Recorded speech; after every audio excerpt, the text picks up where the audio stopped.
Bismillahirrahmanirrahim. Assalamualaikum warahmatullahi wabarakatuh.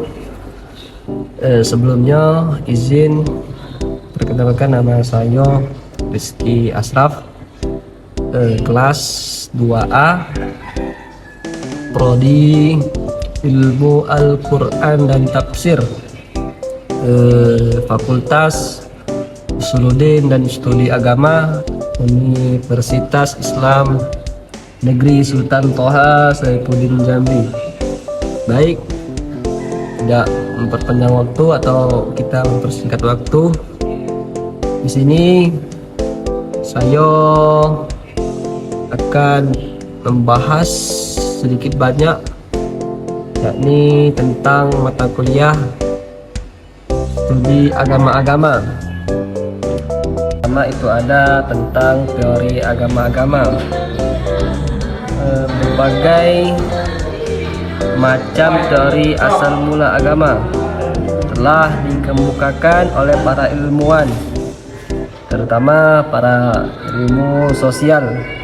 Mereka telah mencoba meneliti asal-usul agama dan menganalisisnya. Sejak kapan manusia mengenali agama? Dalam hal ini akan dikemukakan 6 teori.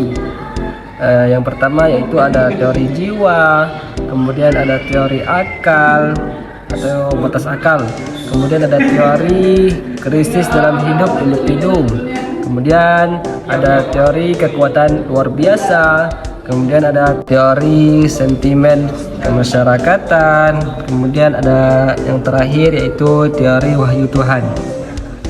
Agama primitif dalam masyarakat Indonesia, selain dari kata agama, dikenal pula dengan kata din dari bahasa Arab dan kata religi dari bahasa Eropa.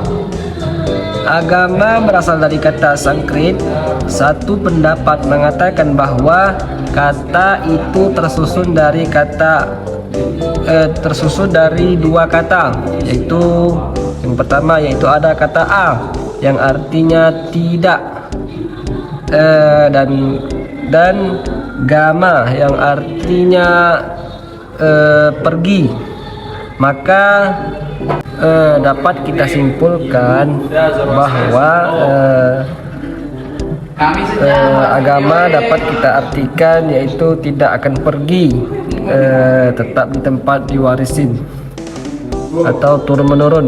Sedangkan kata din itu sendiri dalam bahasa Semit yang berarti undang-undang atau hukum. Dalam bahasa Arab, kata ini mengandung menguasai atau menundukkan, patuh, dan kebiasaan.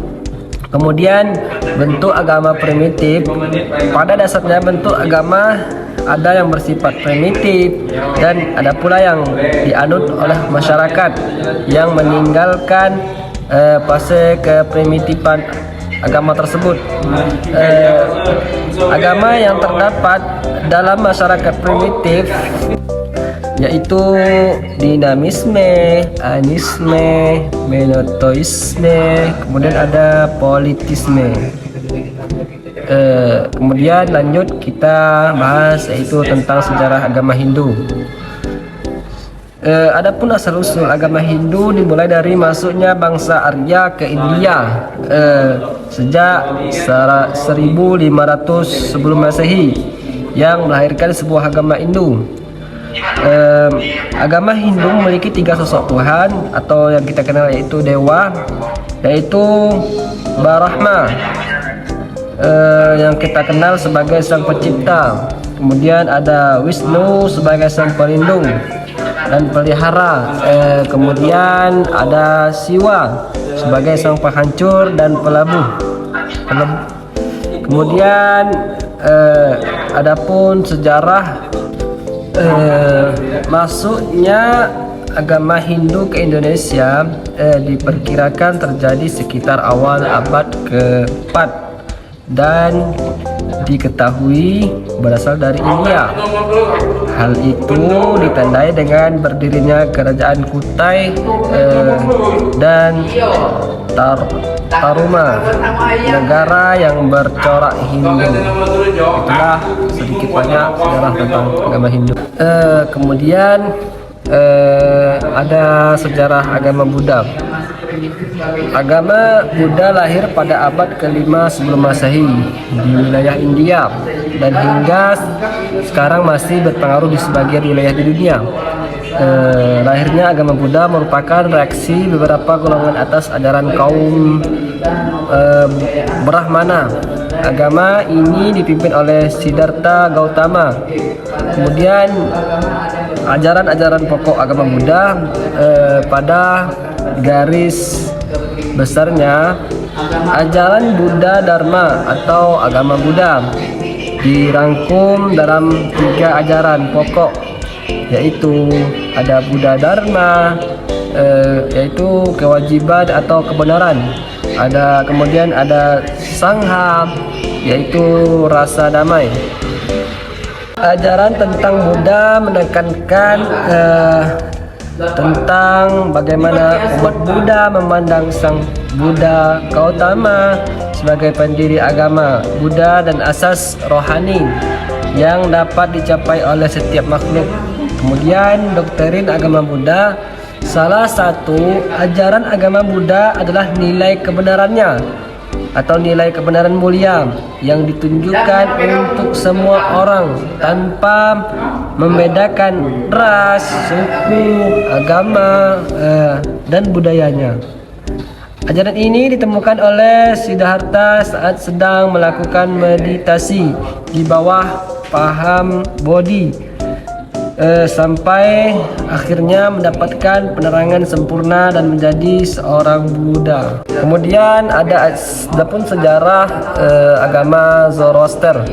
Agama ini adalah salah satu ajaran filosofi yang dibawakan oleh seorang bijak yang bernama Zarathustra yang hidup sekitar tahun 561 Masehi atau sebelum Masehi. Agama ini atau juga disebut agama Majusi dikenal di dunia barat dengan nama Zoroastrianisme, sedangkan tokoh pendirinya adalah bernama Zarathustra. Kemudian ada pun ajaran pokok pada agama Zoroaster. Percaya bahwa ada sosok pencipta tertinggi yang tidak diciptakan, yang universal, transenden dan serba baik, bernama Ahura Mazda atau secara literatif bermakna Tuhan yang bijaksana. Itulah tadi sedikit dari penjelasan tentang agama Zoroaster. Kemudian yang terakhir itu ada agama Shinto. Agama Shinto ini lahir pada tahun 200 Masehi, tapi tidak diketahui persis kapan waktunya. Sebagian besar dewa-dewa Shinto adalah alam, dewa gunung, matahari, dan lain-lain. Kemudian ada pun ajaran pokok dalam agama Shinto. Jadi inti dari konsep Tuhan dalam kepercayaan Shinto adalah semua benda di dunia ini, baik yang bernyawa ataupun tidak, pada hakikatnya memiliki roh, spirit yang wajib dihormati. Konsep ini memiliki pengaruh langsung dalam kehidupannya Jepang. Shinto secara harfiah bermakna jalan Tuhan, adalah sebuah agama yang berasal dari Jepang, diklarifikasikan sebagai agama Asia Timur oleh para cendekiawan keagamaan. Itulah sedikit pembahasan tentang agama Shinto. Mungkin itu yang dapat saya bahas, saya sampaikan. Kurang lebih mohon maaf, dan saya akhiri. Wallahu muwaffiq. Wassalamualaikum warahmatullahi wabarakatuh.